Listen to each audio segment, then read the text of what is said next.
Mungu yigira amahirwe yo kuba uri umwami. Yewe kujya ngirira mu inkoma amashyi zanjye kuko ndagoze ari kujya zumva uburyohe. Ya Latini boy afite umwana mwiza by the way. Murakoze cyane. Uriya mugeni nayo n'umuhungu wanjye. Wabona ukiri imbutonya cyangwa amaraso agishyushye ya ari ibintu wumva ugikeneye cyangwa ari ibintu umubiri wawe uba uri kukwaka direct.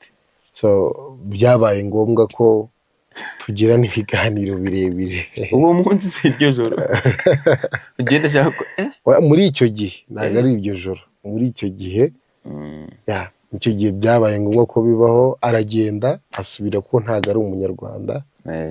Icyo nicyo nashaka kumva cyane. Asubira iwabo. Yego. So mu gusubira iwabo ntawe haba ngiye haba we ntawe wari uzi ngo byagenze gute. Ngo mbega byumvikane ko amanutse Kizimbabwe cyane. Asanga naye ndi sniper.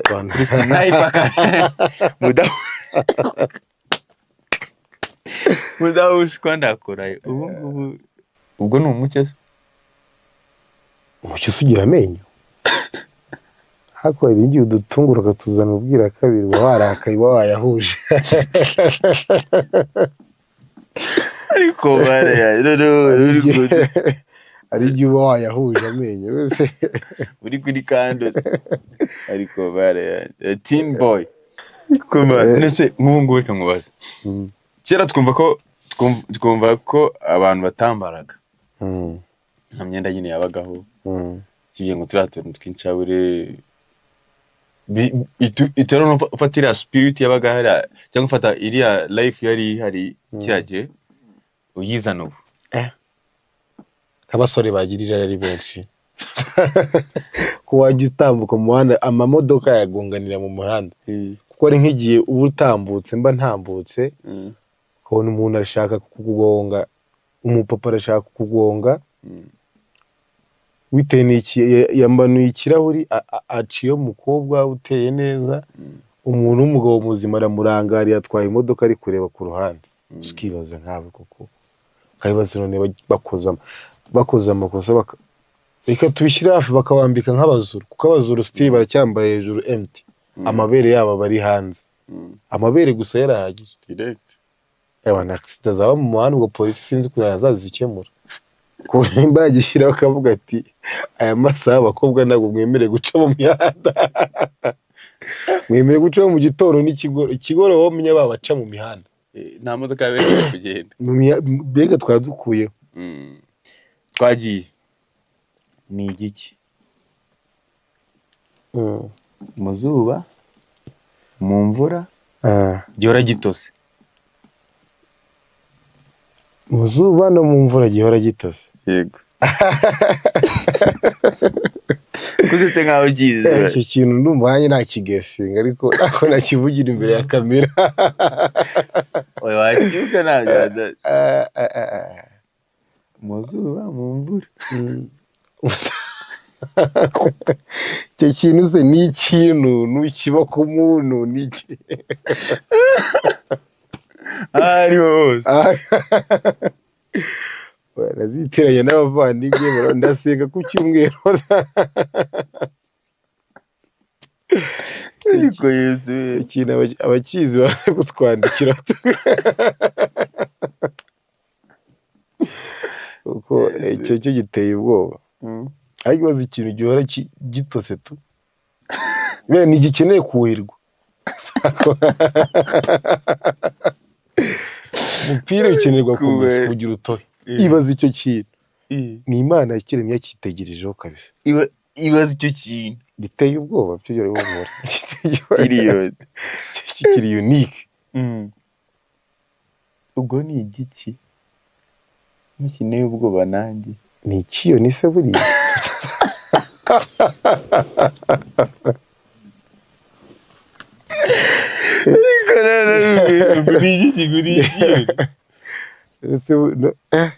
Ikintu ni igiki mu mvura ikintu baze kudufasha bakitubwira.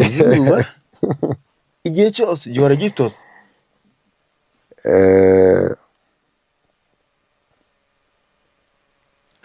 ari abahanga muri ibyo babizi bashaka kukivuga. Okay, kanwaza ikindi. Ni igiki kizamuka kikanamanuka kitavuye aho kiri?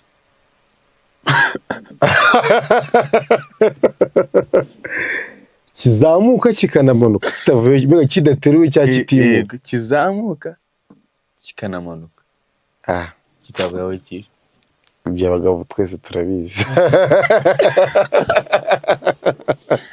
Ko nagiye ni ibyo abagabo twese turabizi. Ni bisize. Urabona ko icyo kibazo gihuye n'ikiwo warumbajije bwa mbere.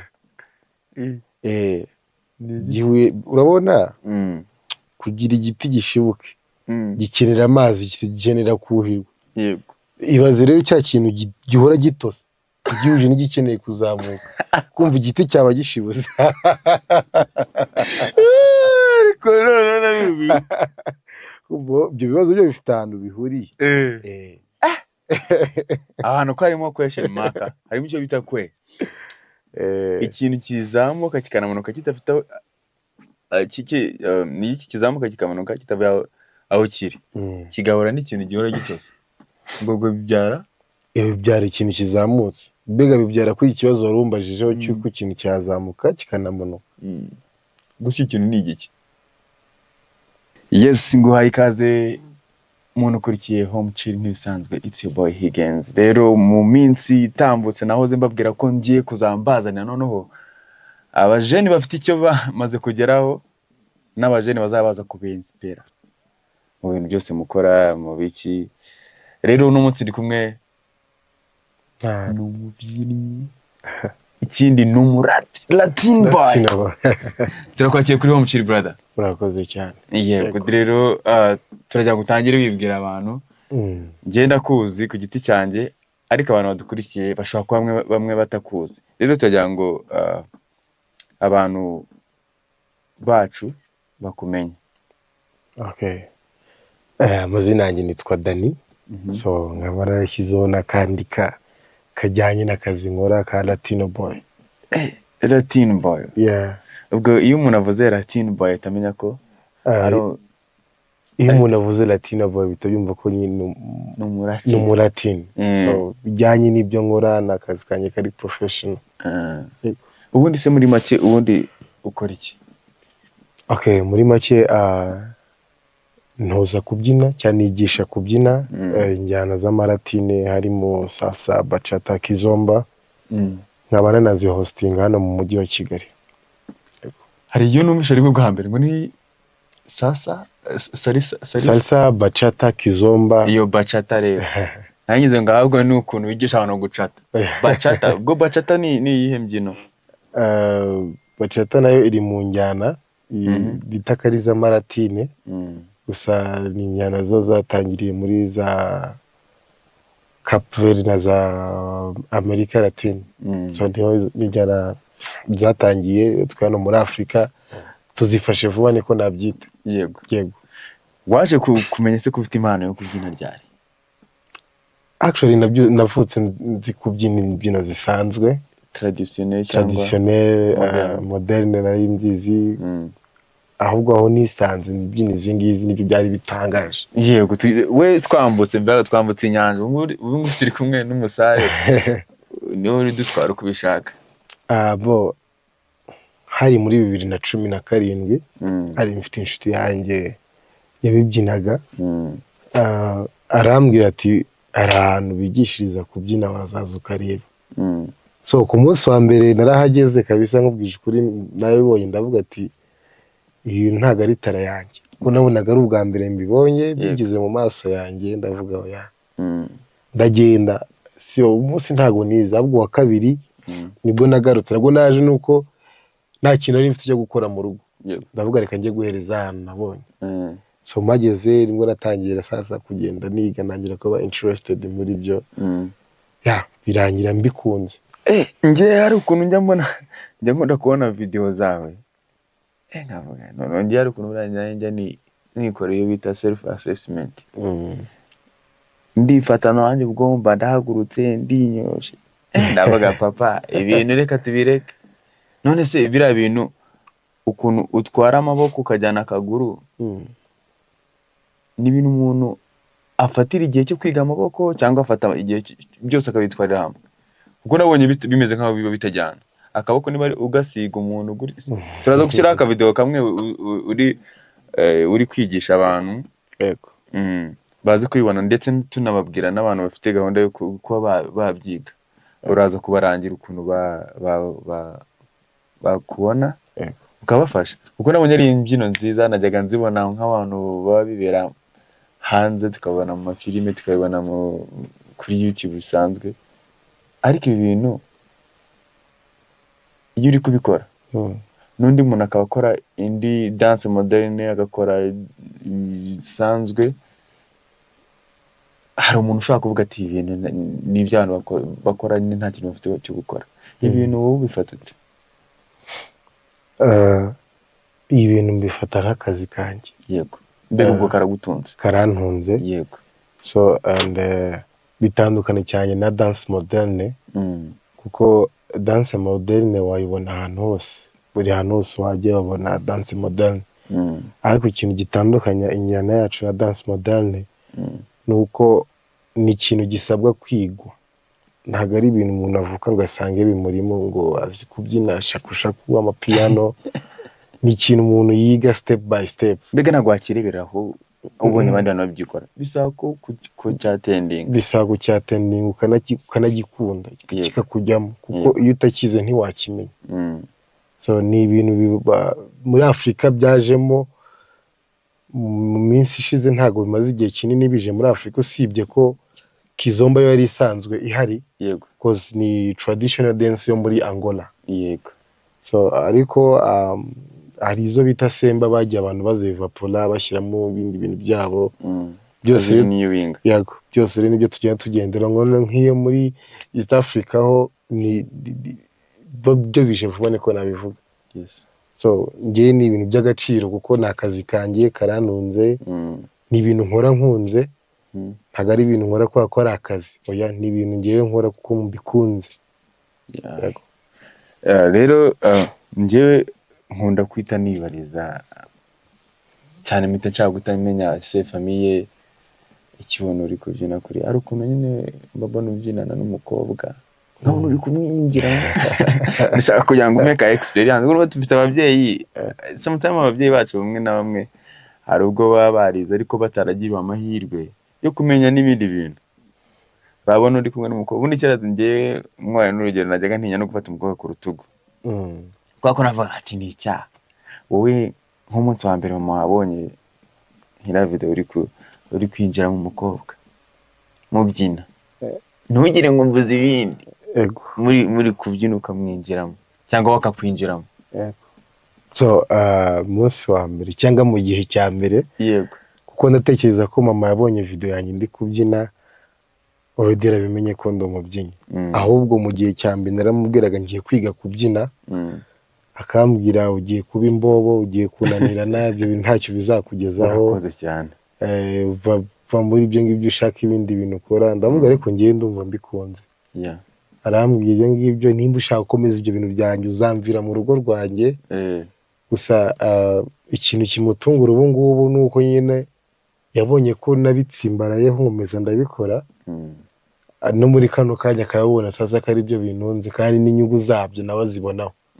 So ni ikintu ajya yicara akavuga burya ntuzajajinga umuntu bitewe n'ikintu agiye gukora. Mureka ahubwo agikore, nagikora mu nzira nzima cyangwa nziza azabasha kugera ku cyo ashaka kugera. Yego. Yego. Ubwo rero tuvuye ku mubyeyi tujya ku mukunzi.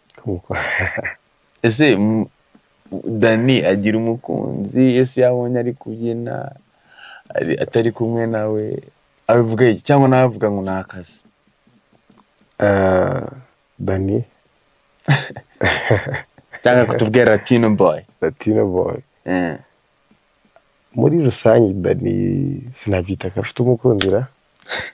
Mbega ntago ari shwaneza ko afite umukunzi. Ubwo se biba byagenze bituga ngo ntubeshu, waba ufite ikintu ntubimenye ko ugifite. Hari igihe uri kugerageza ikintu like okay mu mvugo zacu Yego. tuvuga ngo ari igihe uri muri situationship ako actually atari muri relationship Dani ntago ari muri official relationship ako kantu mubanze mu kanota ahantu ari muri situationship not relationship. yeah Papa ibi bintu rero nijyanye njya bwira abantu bajye babireka bazibukira ajye wibe urakoze kunyibukiriza abavandimwe n'inshuti zanjye n'abasuhuje cyane. Ushobora nawe kuba uri muri situationship not relationship. yeah ahubwo wanze umenye uri he ni kumenya aho barizwa. situationship rero bimeze bite ubu tugira ngo twiganire kandi tunahugura n'abavandimwe kugira ngo nyine buriya twese turi abanyeshuri b'isi tukaba n'abarimu. Zinjuka mu gitondo ukabona umuntu yiteretse hariya kutugira inama kandi nawe ntiyayigiriye.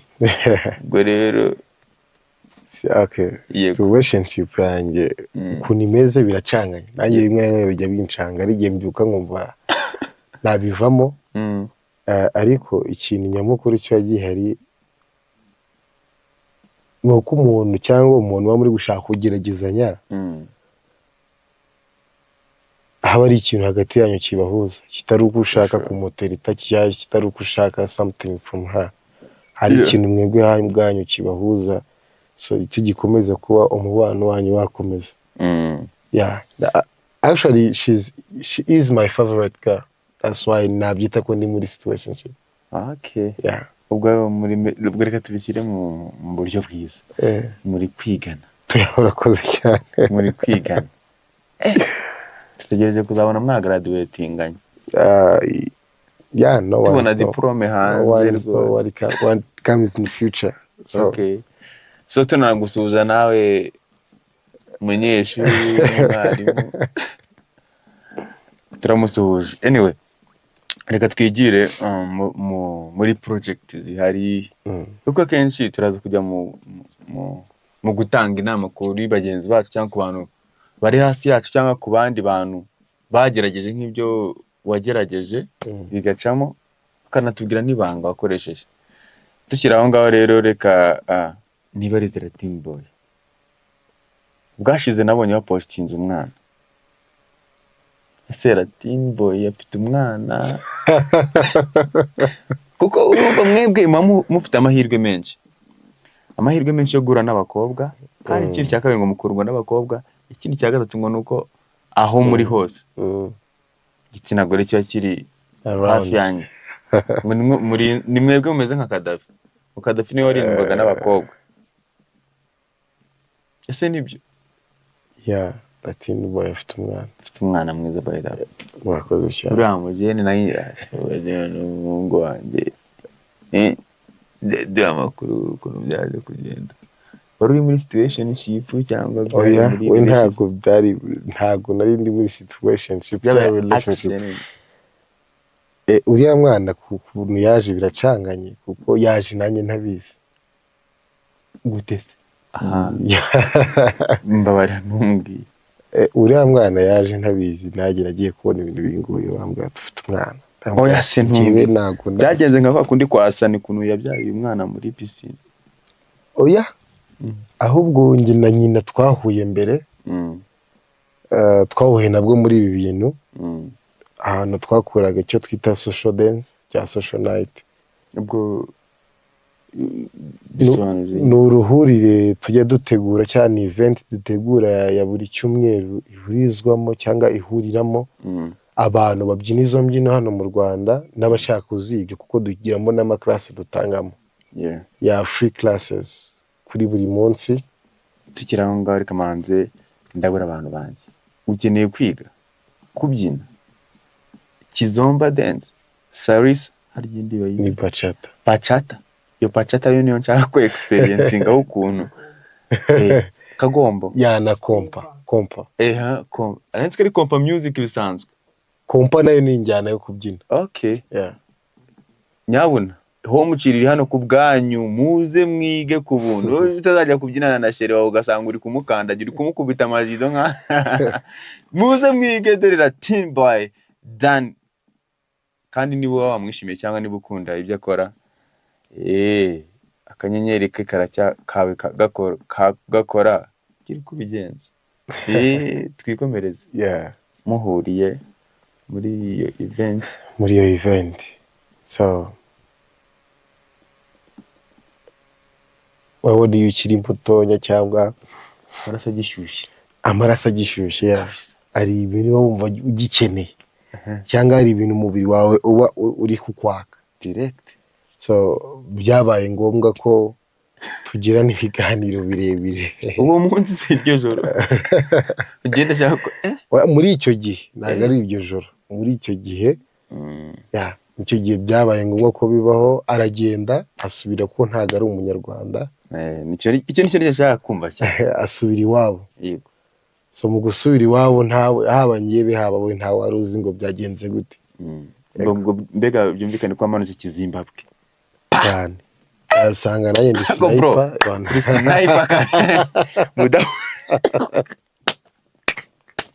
Mudahushwa ndakora. Ubu yuhuye n'undi muntu kumva nyine feelings ziraje. Ntabwo ubu ngubu ndi gufokasinga mu kazi.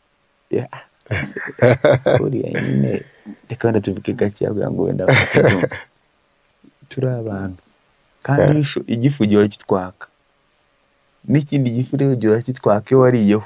Ntabwo igifu kikwaka mu gihe umufuka uri empty. So banza ukora umufuka mbere ko waza igifu. Ubwo mbega ukontorora kwayura kwawe. Yego. Ahantu umusaya wanjye nawe ugeze. None se hari igihe umuntu aba afite imiranzi ntago wakuraho ku miranzi. Oya. Ubwo nibyo tukiri aho ngaho rero ubwo izo nzana no mu gatopike nateguye ko turi buganireho nyuma kugira ngo tukavireho rimwe. Abenshi baribaza, utega amatwi wumve, abenshi baribaza ngiye n'umuntu bwa mbere na mbere ngiba ari mano. Swati turi kumwe turi urubyiruko. Yego. Tugiye muri trip abanywa akantu barakanyweye. Murizihiwe birangije ubonye babyitanga ibyifishije nibere ibiki n'ibiki cyangwa ngo ubonye umuntu nyine mwishimanye umunsi wose iki n'ibiki ariko birangiye n'ubundi mutari butahe muri buraraho. Uwo munsi warya akantu ugihura n'umuntu bwa mbere na mbere byakubaho ngo urya akantu cyangwa ngo uba wumva byari kuba cyangwa bizaba. Mu cyongereza bareka tubivuge neza love at first yari yakubaho. Yeah. But it's love not about other things. Ubundi love ni iki? Okay. Love ushaka explanation yagitandukanye n'iyabandi. Twese turi abanyeshuri twiga ku rukundo, nta muntu uzi urukundo. I mean love ni ikintu kinini, ni igihe wabonye umuntu ukamwishimira ukumva murahuje, so kumva ushaka gusangira journey yawe nawe. Undi muntu yaravuze nti urukundo nukurindagira kw'ibitekerezo. Uwo no buri muntu wese abifata mu buryo bwe. None ndaravuga ngo love is not what you say, love is what you do. Yeah. None se ubwo ni mukunda kandi akaba ashaka ko ari cyo umukorera utakimukoreye ubwo byumvikane ko waba utamukunda. Ni wowe ugikeneye cyangwa bibaho mwese bamukeneye. Swati reka mu urugero abakobwa bavuga ko bafite imbaraga nyinshi kuturusha mu kwirinda, mu kwiprotect. Ese koko urabyemera? Mu kwiproteja like turi ku bintu bijyanye nuko wenda uvuga ubusambanyi bigezweho muri iyi minsi n'abantu bose barabigize nk'ari ibintu byoroshye ariko ni icyaha twabura kubivuga. Baravuga ngo umukobwa ngo babyoroshye ko yagushuka ariko umuhungu we ntabwo yamushuka. Wowe ubyemera ute? Cyo nemera nuko umukobwa yagushatse nk'umuhungu yakubona, ariko umuhungu gushaka umukobwa babikubiye gake ngo umubone. Yes. Ahabwo ushaka kutabona uwo ushaka. Oya niba ufite ushaka ariko icyo gisobanura nuko umukobwa we uburyo baremyemo bo baremye mu buryo bwo kwihangana no kwifata. so abajene twebwe rero I guess nikeza ko na Bibiliya bivuga ko umugabo aremanywe irari, umugabo wese ava akagira aremanywe irari. wa mugabo uri guteye uri ufite irari muri wowe.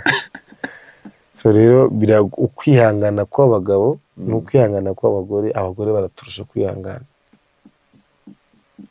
kireka atari babandi tuzi muri kino gihe bakuyeho wenda umukobwa muzima warihangana. Yego.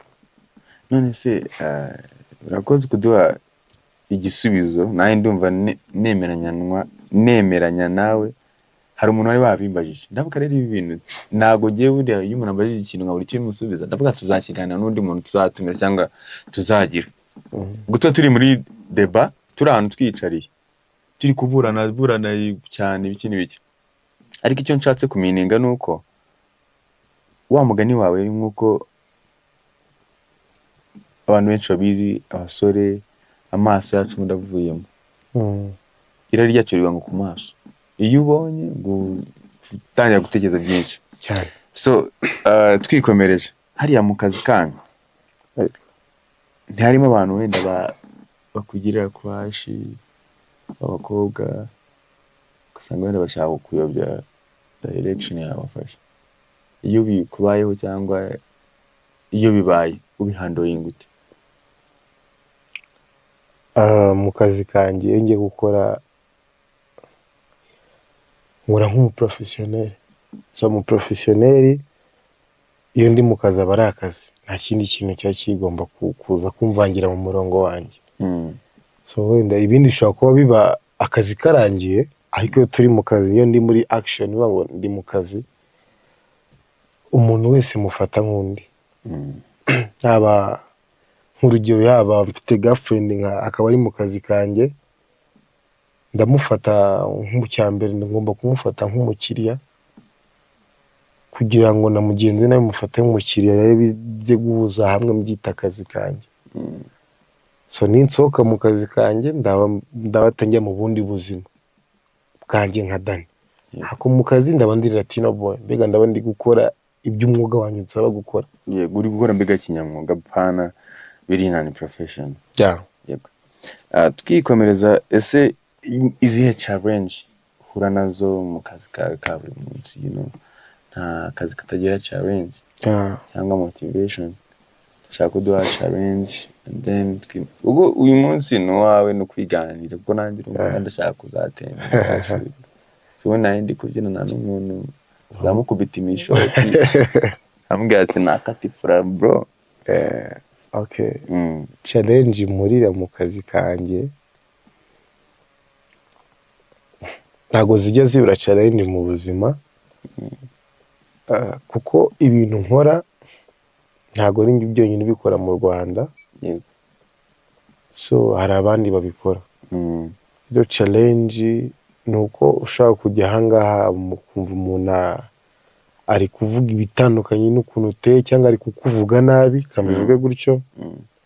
Indi challenge hari ikomeye nuko mu Rwanda dufite ibi bintu bagagombye kuba bihabwa agaciro cyane kurusha uko baha agaciro izindi njyana. Ntekereza ko nk'urugero ari nk'umunyacyubahiro wasuye igihugu cyangwa uri ahantu runaka, biragoye kubona umunyacyubahiro wagiye kumubyinira amapiyano. Amapiyano ni imbyino y'urubyiruko, sinzivuze yabe ko ndazibyina, ariko ntago iyi challenge yari mu Rwanda nuko ntago wari agaciro ibintu byacu, kandi ni ibintu ni injyana iri class, kandi bikenewe cyane mu rubyiruko rukabyiga. So niyo mpamvu tukora uko dushoboye kugira ngo dukomeze tubiteze imbere, tugapushinga, tugakora ama social media yabyo. Ako still ubona ko challenge twe duhura nayo nukubona nyine ntago biragera kuri level twumva tubishakaho. Yego. Ubwo byumvikane ko already nabonye habarimo na sport cyane, kuko nabonye ukuntu utanga akaboko, ukuntu amaguru muyatwara. Nabonye ngiye harimo mate, ahubwo abanyeshuri byananiye mate ubu bayibashara. yeah. Kuko nabonye ni mu tuntu tw'utufiziki ukuntu. Salsa ni nka fitness mostly kuri salsa rwose, no ku bantu baba bakeneye gukora siporo banahavinga fani nabarekomaninga kujya gukora salsa, kwiga dance kuko nayo ni fitness. Natwe iyo turi kuyikora iyo turi kwiyigisha tuba dukora siporo, umubiri wawe ukaba uri healthy. yeah. Kandi tujya muri bega gym ababitwaye ari bibiri, ubutwaye ubumenyi bwo kwiga na gym icyarimwe. Dani tujya tugirira hano rero utubazo dutoya, umva ntabwo nabura kugira n'utuntu mwibariza. Ubwamamare cyangwa reka dutere kuri ibintu plank mu Rwanda. Ugira plank zo mu bindi bihugu byateye imbere na za USA cyangwa ibindi bihugu. Iyo ubonye plank yo mu Rwanda n'iya USA, ni iki kitakikuza mu mutwe? Plank yo mu Rwanda muri USA ikintu kinza mu mutwe nuko karite kantite ntabwo biri hamwe. Minds byose ntabwo biri hamwe. Njyewe umusibeje niho hasohotse ngo video ya Yampano.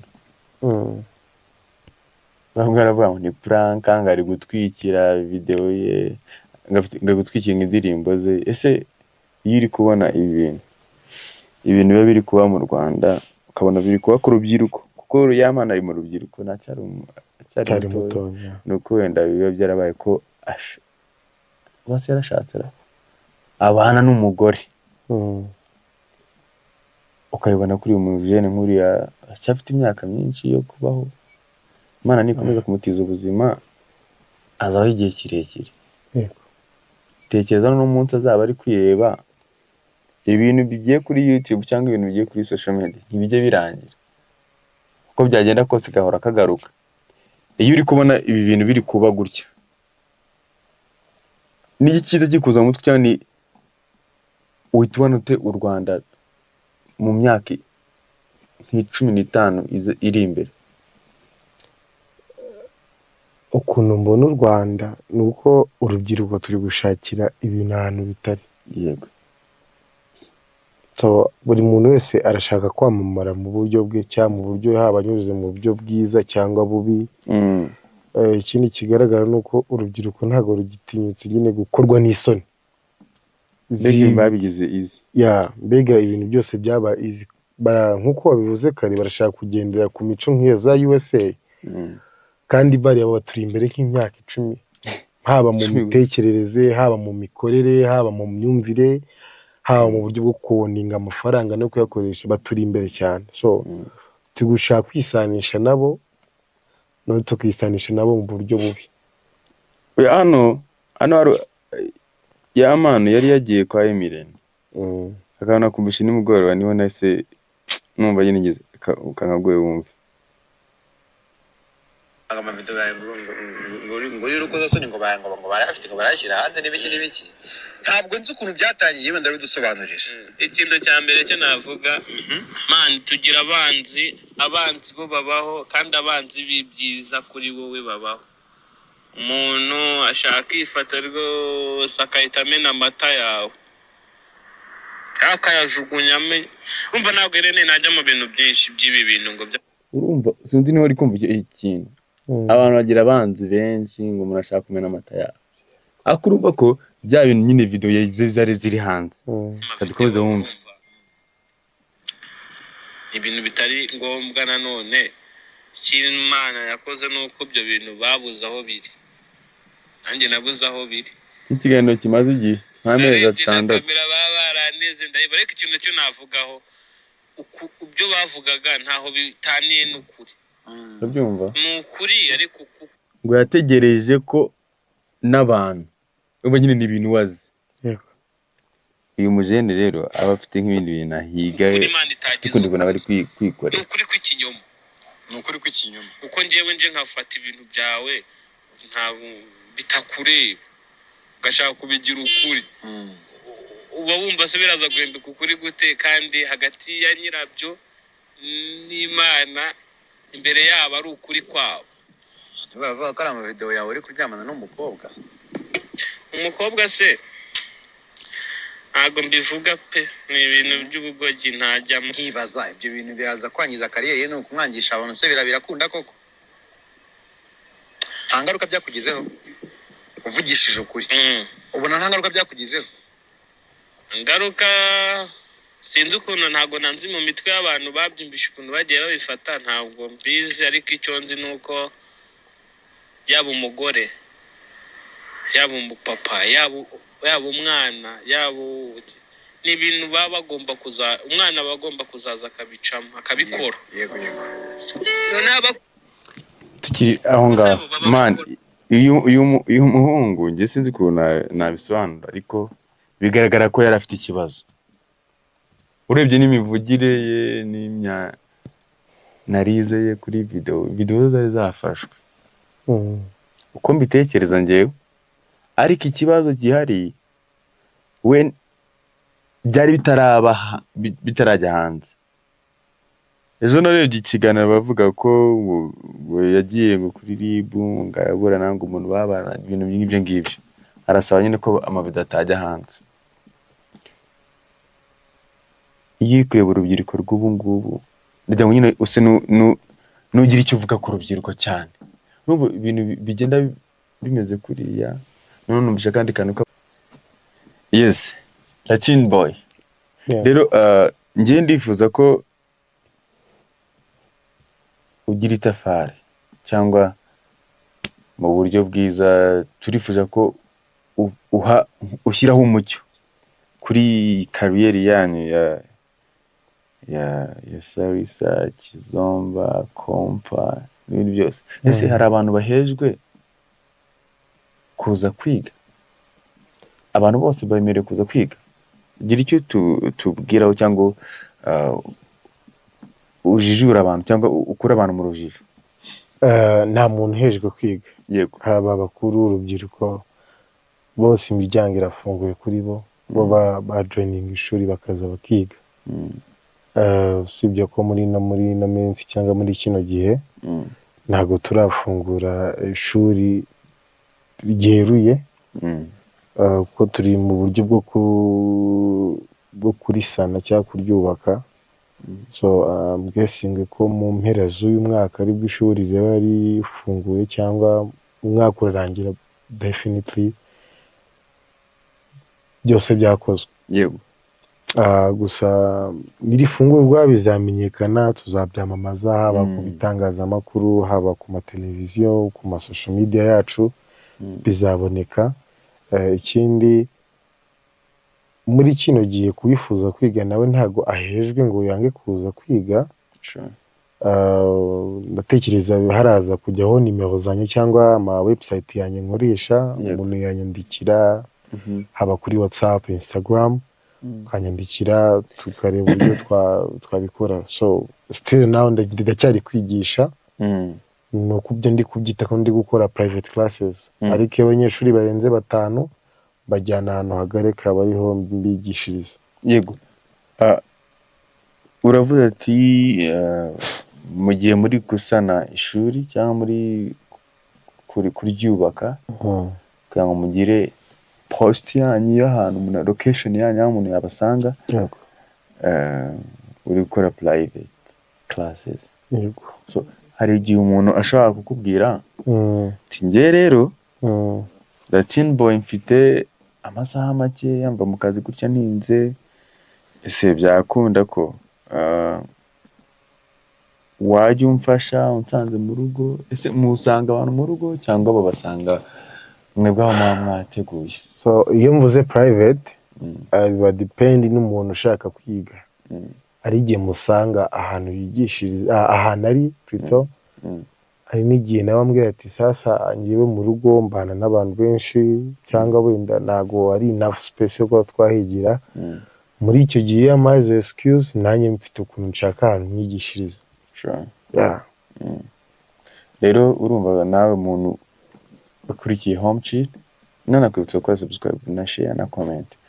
Ukeneye kwiga Sarisa, ukeneye kwiga kubyina mbega biri moderne cyangwa no biri Latin style.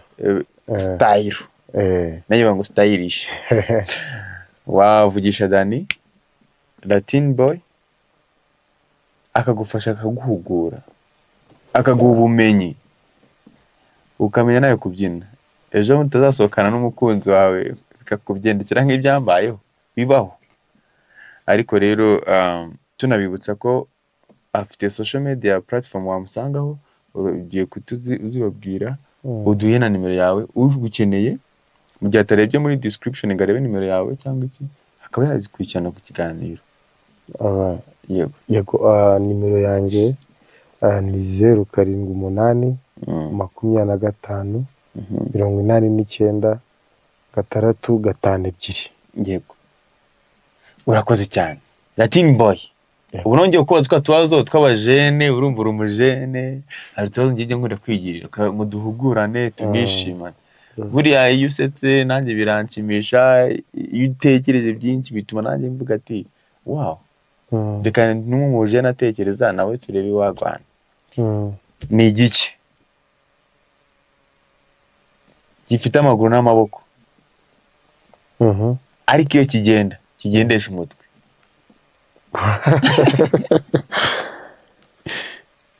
Gifite amaguru n'amaboko ariko iyo kigendesha umutwe.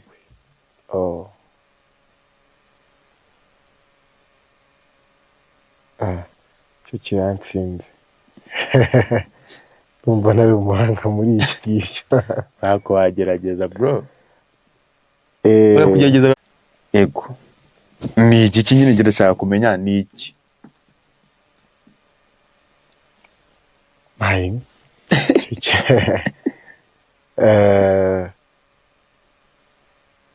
Ni uruyuzi. Uruyuzi rugira amaguru?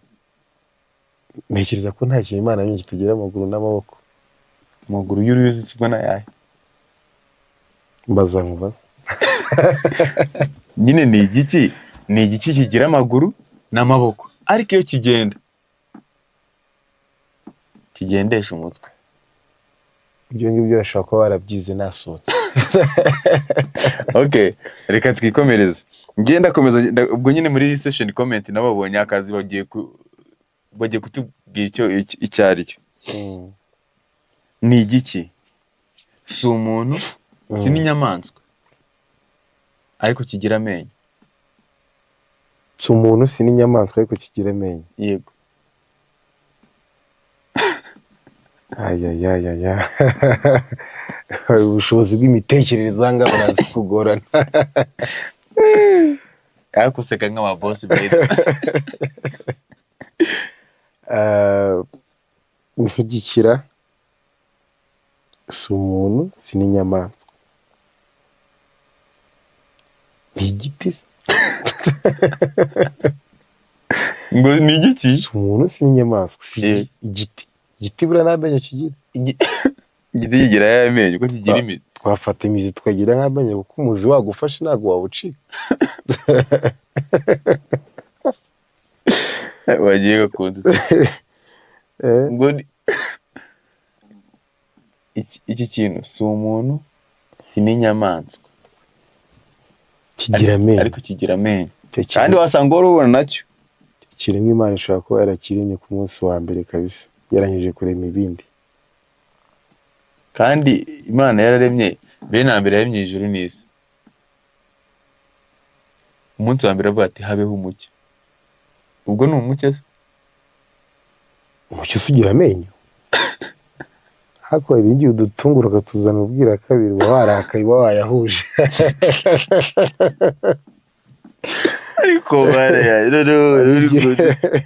ari igihe uba wayahuje amenyo wese uri kuri kando se. Ariko Teen boy twagiye. Ni igiki? Mu zuba, mu mvura, gihora gitose. Mu zuba no mu mvura gihora gitose. Yego. Kuzite nkaho ugize. Iki kintu ndumva nakigesinga ariko ako nakivugira imbere ya kamera. Oya wacyuka nabyo. Mu zuba, mu mvura. icyo kintu se ni ikintu nukiba ku muntu ni iki aho ariho hose barazitiranya n'abavandimwe ndasenga ku cyumweru ariko Yesu ikintu abakizi baje kutwandikira kuko icyo cyo giteye ubwoba ariko bazi ikintu gihora gitose tu bene ntigikeneye kuhirwa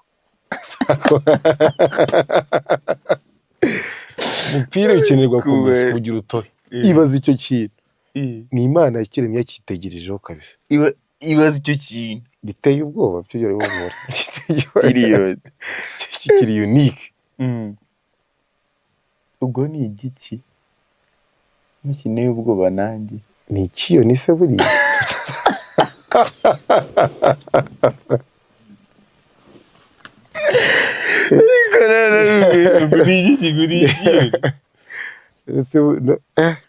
ikintu ni igiki mu ikintu mvura baze kudufasha bakitubwira mu zuba igihe cyose gihora gitose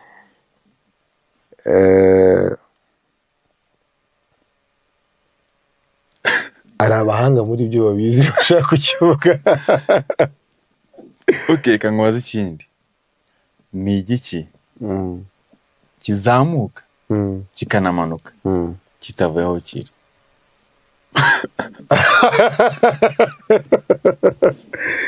kizamuka kikanamanuka kitavuye kidateruwe cya kitimuka kizamuka kikanamanuka kitavuye aho kiri ibyo abagabo twese turabizi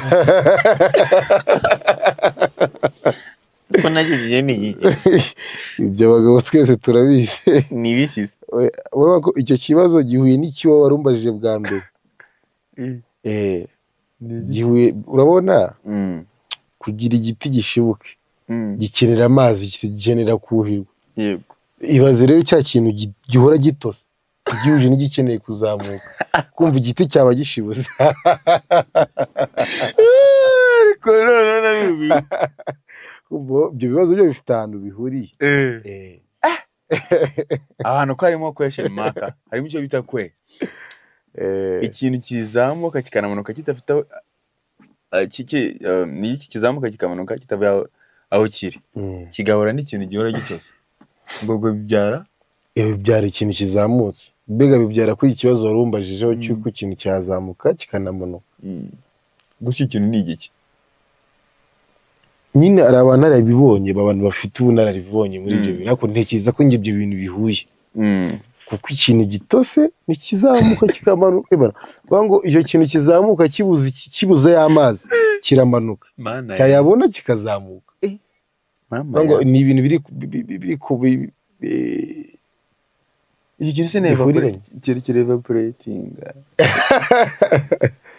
ntawamenye rwose kiri vibrating se oya kuvibrating byo wapi ntago kivibrating ni igituma kizamuka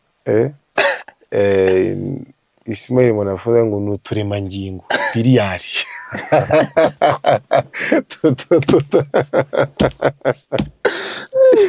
twirema papa rero bitanegeza kwamba cyatune yadukuye uturemangingo ukuntu twita tiriyari wagira ngo yaratubaze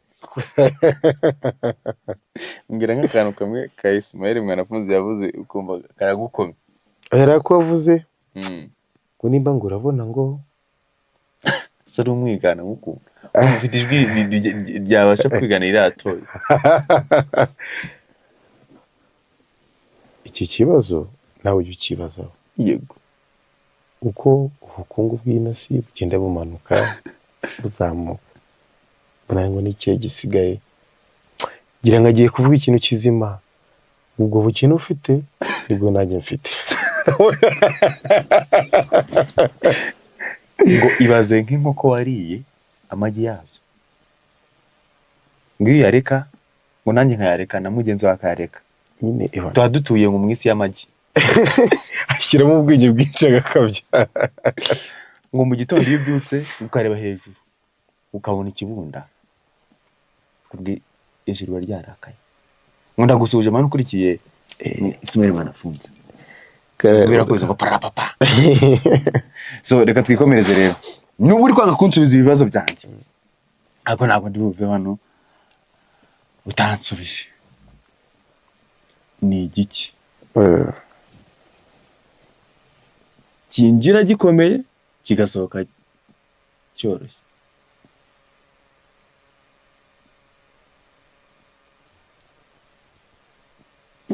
Inka kinjira gikomeye kigasohoka cyoroshye. Hano rero hari ibibazo biri kuza bigahurira hari icyarimwe. Abafilozofe muze kudufasha nimba ari abantu bizewe.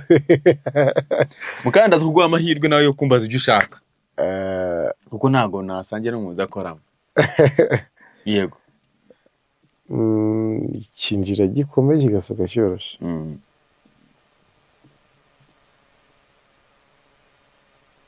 Latin boy mumufashe kubatangira cangamo kuko ndabona ibintu byatangiye. Nahise ari umutawuneri. Ni ikijumba winjize mu kanwa kawe. Urakoze cyane. Ubwo nibyo. Mutubwire. Tekinolojiya. Dani ngohaye nawe akanya mbaza ibyo ushaka kango twititeninga abantu twishimye. Kubaza. Tunatanga shout out ku camera operator wacu Quentin. Shout out to you, my brother. Thank you for everything. Okay, so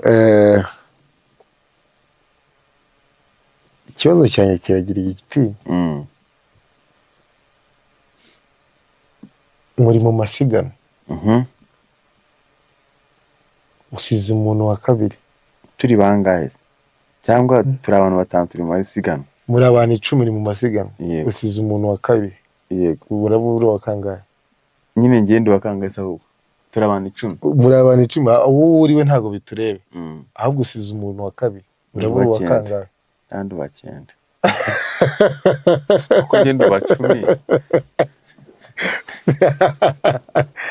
kandi niba mwayi muri ku murongo bega uwa kabiri ukumva hano ari uramusize burete ubo wa kangahe ubwo nyine ndatambu wa kabiri ko ntago nabo wambe ndabangiye mu mwanya we abantu urabona kabisa ko ikintu kijyanye n'amashuri kabisa ko kiri kugorana nabyize bicitse nasomye mbicuritse ako tice waraje yaje wari ubugari wari ubugari bushyushye ariko no narubi none se ibyo tubigendera mu nemo neza ntago wagiwe turi mu masiganwa turi abantu 10 reka tubigire batanu kanga umwe babiri batatu bane batanu ubundi wa gatanu ngewe ninde wakubwiye umubare uri wese kandi ngewe turi mu masiganwa uri kumva bega ni ushaka kubura wa mbere n'ushaka kubura wa gatatu ntago tuzi umubare uri wakurirukanze usiga wa kabiri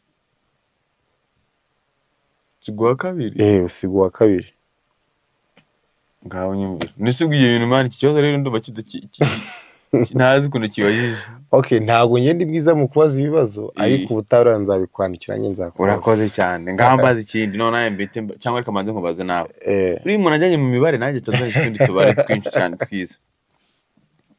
Iyi ndege ivuye hano mu Rwanda. Yikomereza aho bita Kenya Nairobi. Ikoresha iminota 90. Yava no Kenya Nairobi. Iza mu Rwanda. Igakoresha isaha n'iminota 30. Ubwo bitandukanira mu kugera no kugaruka. Naho bitandukanye ko byose ari kimwe. Urakoze cyane. Imibare yayisomye akoresheje karikatirisi mu ngo yabaraga nabonaga rwose. Kunyishe twagiye. Ubuse ngenda bimenya gutera.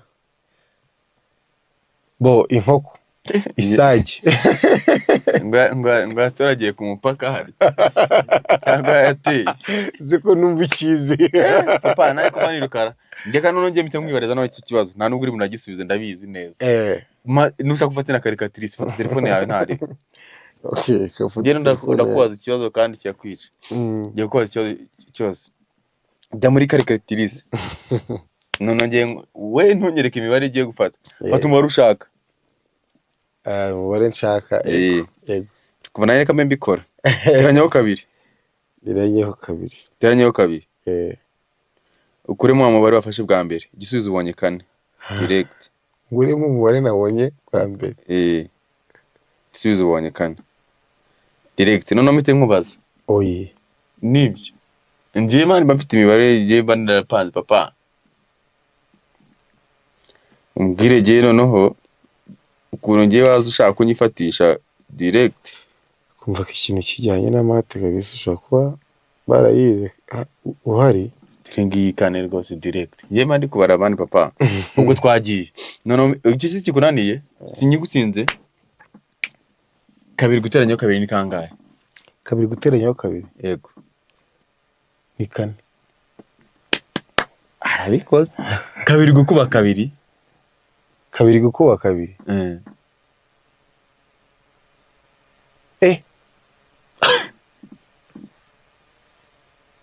Kabiri gukuba 2. Ndetse kumurusha karikatire. Ikirogiye. Ko nshobora kubona umva ubwonko bwanjye butakibara neza. 2 gukuba 2. None se bitandukanye no guteranya. Ngiye najyango nyine bikoze, ngiye najyango tsanirire. Ko giteranye ibintu bikaba wanabikuba uko bikaba ndi mubare. Ngiye ndatsanirira. Kubera iki? Tsanirira. Ubwashije umuntu yarambwiye ngo nukubera hamwe ari infinity ahandi ari minus infinity.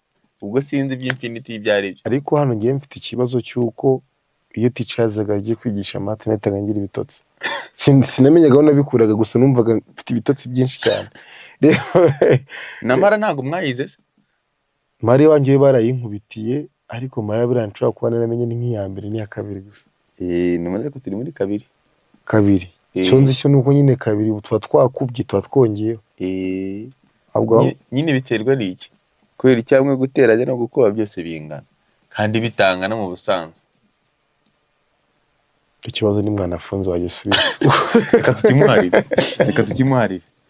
Yes. Dani. Yego. Nge ntago buriya wancika. Mfite hano ibibazo nka miliyoni turi kwiganira gakiri kwitetayininga abantu. Ikiza nuko tubibutsa ko kubyina salsa injyana nyine nshyashya muri iki gihugu cyacu. Yego. Ubu uri gukoramo na siporo by the way. Kandi ikindi butuma umubiri wawe wose ukora. Bimeze nko koga by the way. Yeah. Twagiye. Umwami uramuzi. Umwami. Yego. Iyo bavuze ngo inkoma amashyi z'umwami. Inkoma amashyi? Yego. Inkoma amashyi z'umwami. Zo ni zahisha. Zisa. Inkoma amashyi. Yego. Zimufasha gukoma amashyi. Inkoma amashyi z'umwami. Nese ubundi umwami yari iyo bavuze ngo umwami ari kurongora. Mu buryo bw'umwami babyita ngo iki? Mu Kinyarwanda nyine cya kera. Cyangwa umwami ari gusambana babyita ngo iki?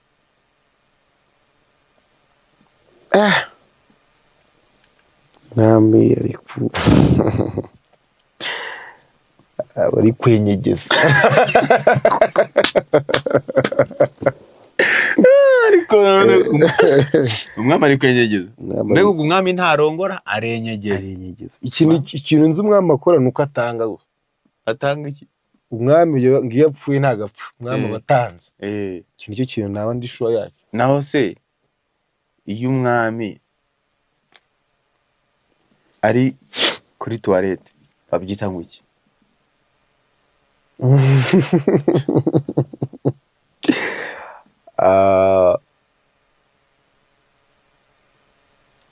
U Rwanda cyangwa igihugu?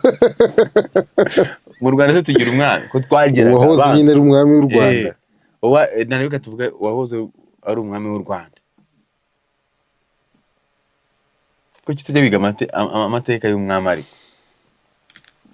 Amateka y'umwami ndayizi ariko iki ngiki ushobora kuba nabyo barakiza nubwo uwo munsi nubwo nari nasibye cyangwa imvura yaguye ntagiye ku ishuri ubwo mpfe nari mfite impamvu ikomeye. Ariko utashaka kumenya umwami yari mu bwiherero babyita umwami ari kwihugiraho. Umwami aba ari kwihugiraho. Yeah. mama yawe baba bitoroshye. None se umwami